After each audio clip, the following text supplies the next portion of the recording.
लेकिन मुझे संदेह का लाभ देकर माननीय न्यायालय द्वारा बरी किया गया। तो अगर मैं वहाँ वकील अपना खड़ा नहीं करूँ, प्रोटेस्ट नहीं करूँ, तो मैं तो दोषी। वकील ने कर दिया भाई कि हमने मुकदमा दर्ज नहीं किया, लेकिन वकील साहब ने कोर्ट से करवा दिया। लेकिन जो सोशल अवेयरनेस है वो परिवार से, माता पिता से, दादी दादा से, भाई बहन से, बड़ों से मिलती है।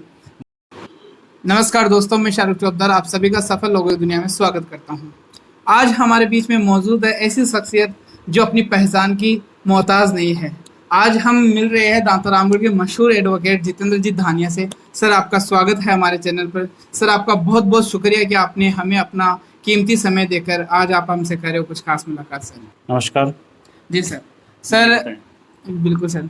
सर, मैं जानना चाहता हूँ कि सबसे पहले आज आप एडवोकेट हो, है ना, आप दांता रामगढ़ के बहुत ही मशहूर जानी मानी हस्ती हो। तो सर, सबसे पहले ये बताओ कि आज अपन पुलिस प्रशासन और अधिवक्ताओं के बीच में कैसा संबंध रहता है। मतलब आपके एक संगठन और पुलिस प्रशासन के बीच में आए दिन अपन देखते रहते हैं सोशल मीडिया के ऊपर वीडियो, छोटे छोटे क्लिप आते हैं। तो सर, मैं उनसे आपसे रियल में जानना चाहता हूँ कि कैसा आपसे दोनों के बीच में संबंध रहता है। देखिए, आपने प्रश्न किया है पुलिस और एडवोकेट्स के बीच में किस प्रकार का बिहेव रहता है, संबंध रहता है। देखो, काम हमारा अलग अलग है और एक भी है। जी सर। पहले किसी को भी किसी प्रकार की समस्या होती है, लड़ाई झगड़ा होता है, बड़ी लड़ाई छोटी लड़ाई हो, तो पुलिस की तरफ मूव करता है और अपनी प्रथम सूचना रिपोर्ट वो पुलिस में ही दर्ज करवाता है।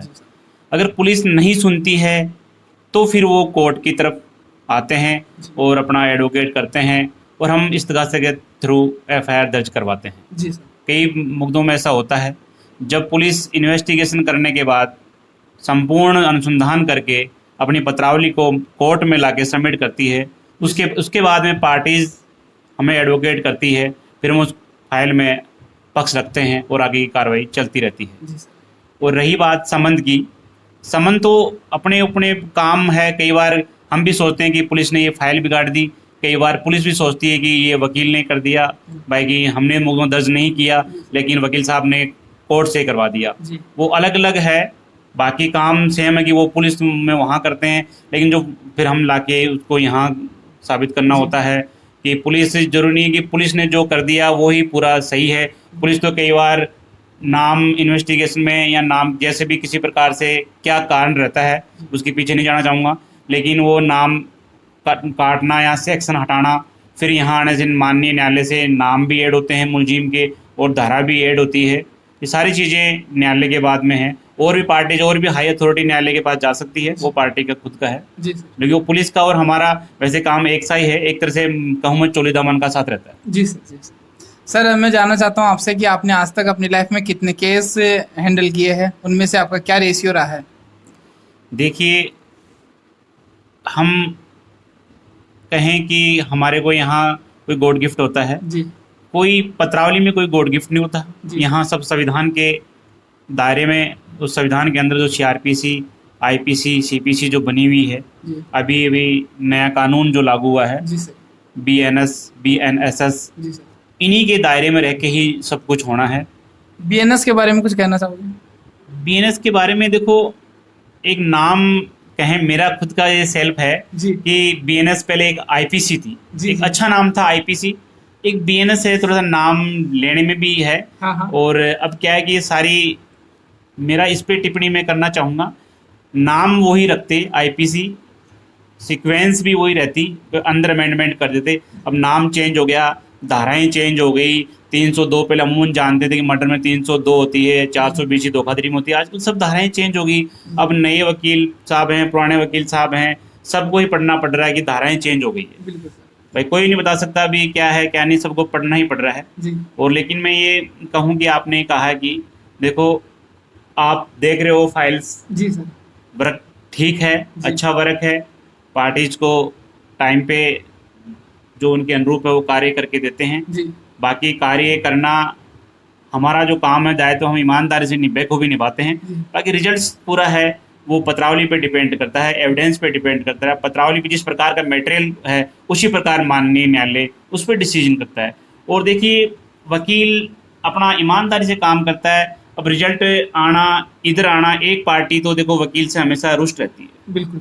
एक ही दो पार्टीज होती है, दो पार्टीज के बीच में केस लड़े जाते हैं। जी सर। एक जिसके पक्ष में आता है वो अपने वकील से ठीक है, जिसके पक्ष में नहीं आएगा वो क्या वकील साहब ऐसा है। लेकिन वकील एक ऐसा है जो ईमानदारी से अपना बखूबी जो पत्रावली पे है अपना कर्म करते हैं और अपना बिल्कुल श्रम और कर्म दिमाग जी सब लगा के अपनी पार्टीज के पक्ष में फैसला लाने के लिए काम करते हैं। जी सर। बाकी जो डिसीजन है, अंतिम डिसीजन, वो पत्रावली पे अकॉर्डिंग टू एविडेंस डिसीजन माननीय न्यायालय का लास्ट रहता है। जी सर, आप ईमानदारी की बात कर रहे हो तो मैं जानना चाहता हूँ कि चाहे आपके पास जो क्लाइंट आया है वो सही हो या गलत, आप तो उसे जी जान लगा देते हो जीतने के लिए। तो आपकी जैसे मान लो कोई गलत काम करके आया और आप उसको जिताने के लिए जी जान लगाते हो, तो उस समय जो आप मेहनत करते हो उस समय की आपकी भावना कैसी रहती है सर उसको?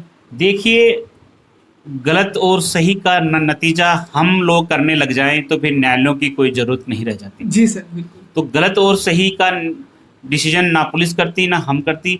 स्थितियां क्या रही होगी, कौन सी स्थिति में क्या करना पड़ा होगा, ये सब चीज़ें फाइल पे एविडेंस जी और मटेरियल सामग्री उसी के अकॉर्डिंग डिसीजन होता है। अगर उसने गलत किया है, जी उसने गलत किया है तो वो न्यायालय के डिसीजन पे भुगतना पड़ेगा, और नहीं किया है, वो पक्ष ही नहीं रखे जी। अपनी बात को ही न्यायालय में नहीं रख पाए तो फिर तो वन साइड डिसीजन है। इसलिए पक्ष रखना बहुत ज़रूरी है।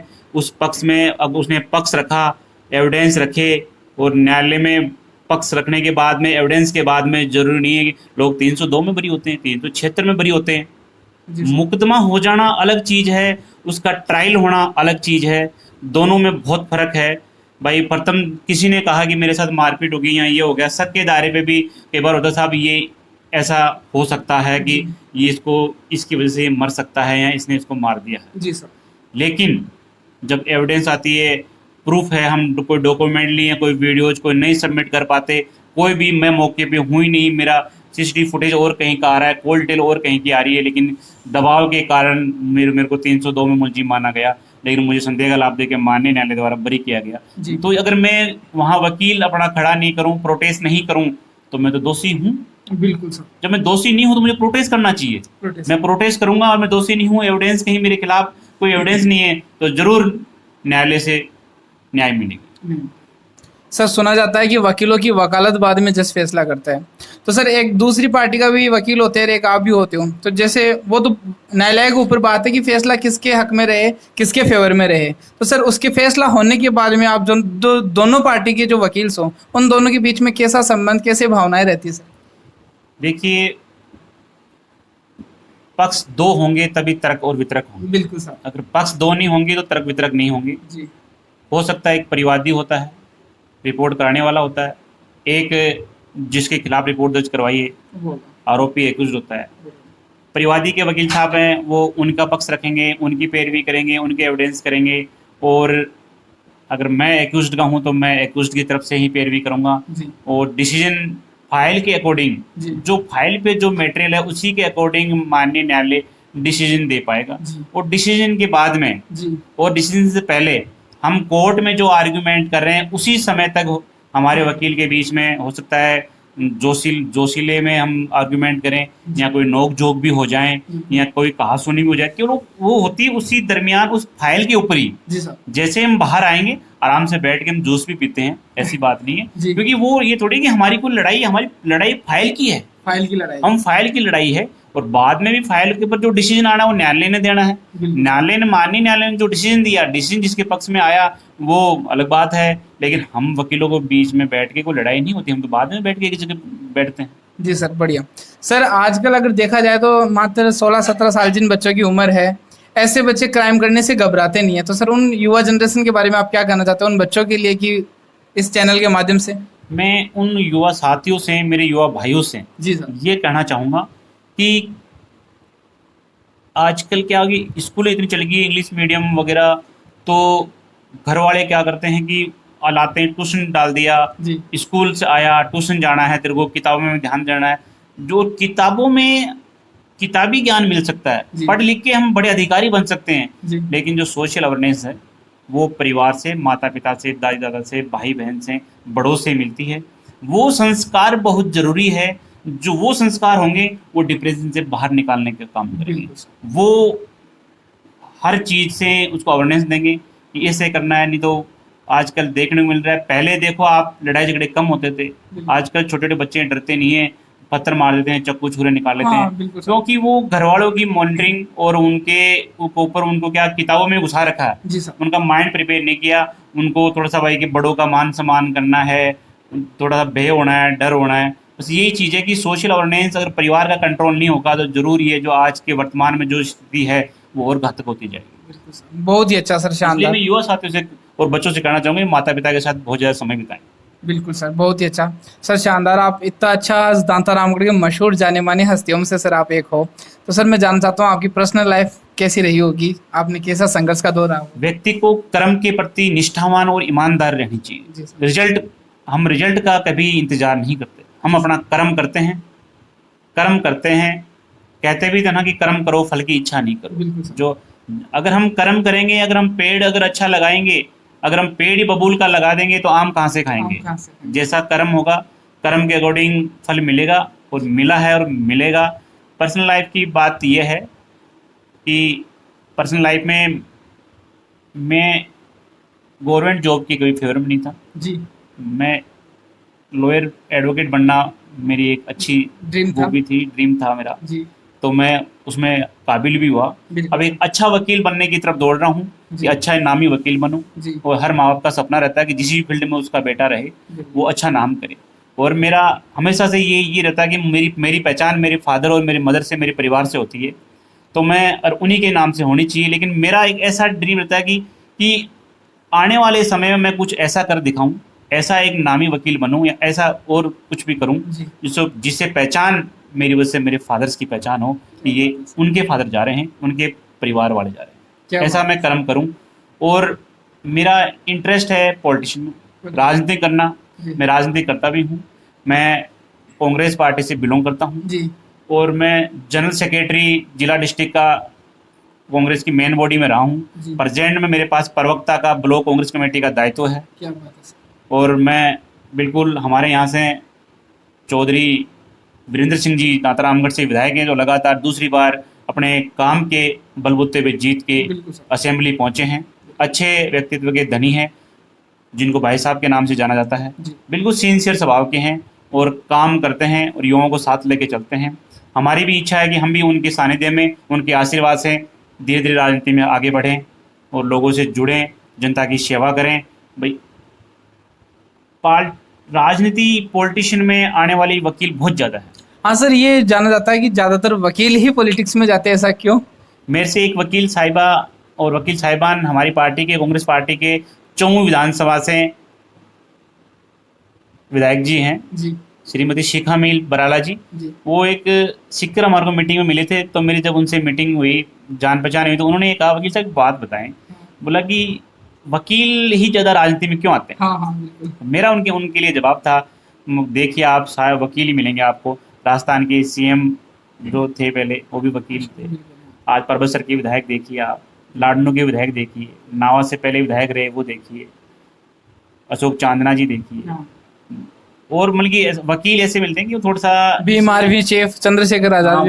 वो भी बिल्कुल बड़े भाई चंद्रशेखर जी हैं। वो भी बिल्कुल एडवोकेट्स हैं। वो क्या है कि उनको थोड़ा सा संविधान का पता रहता है, संविधान के दायरे में रह के काम करते हैं, कानून का जानते हैं वो, और उनको पता रहता है कि उनका क्या फील्ड वर्क रहता है। तो फील्ड वर्क में रहता है, बोलने का तरीका उनको रहता है, किस प्रकार से बोलना है।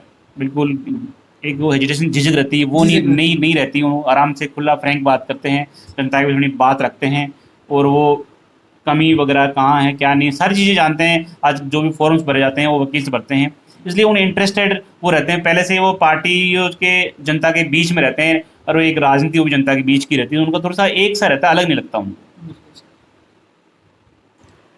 बहुत बहुत शुक्रिया सर, आपने आज हमें अपना कीमती समय देकर आप हमारे चैनल पर आए। सर बहुत बहुत स्वागत है आपका, फिर से एक बार हार्दिक अभिनंदन करता हूं सर मैं आपका। बहुत बहुत धन्यवाद आपका भी। आपने आपके चैनल के माध्यम से मेरी बात सुनी और मुझे मौका दिया इंटरव्यू लेने के लिए। आप इंटरव्यू लिया, और जो बात आपने बताई, जो क्वेश्चंस आपने पुटअप किए, उनका मैंने शायद शांति प्रिय और तरीके से आपको समझाया, आपको समझ भी आया होगा ये हर चीज़। और मैं चाहता हूँ कि आप बिल्कुल अच्छे इंटरव्यूज़ ले रहे हैं। मेरे ओर से आपको बधाई हो, धन्यवाद, कॉन्ग्रेचुलेशन। आपका जो चैनल है बहुत अच्छा मूव करे, बहुत अच्छे सब्सक्राइब को मिलें और आप अच्छे इंटरव्यू लें, अच्छी बातें अपने चैनल्स पे दिखाएं, जिससे बिल्कुल एक सोशल अवेयरनेस की बातें भी आप लें और अच्छे अच्छे चैनल्स के माध्यम से आप बिल्कुल अपनी बातें रखें, जिनसे आपका चैनल और अच्छा, वो कहते हैं ना दिनों दिन उन्नति करें। जी सर। वैसा मेरी ओर से आपको हार्टली कॉन्ग्रेचुलेशन। बहुत बहुत शुक्रिया सर, धन्यवाद।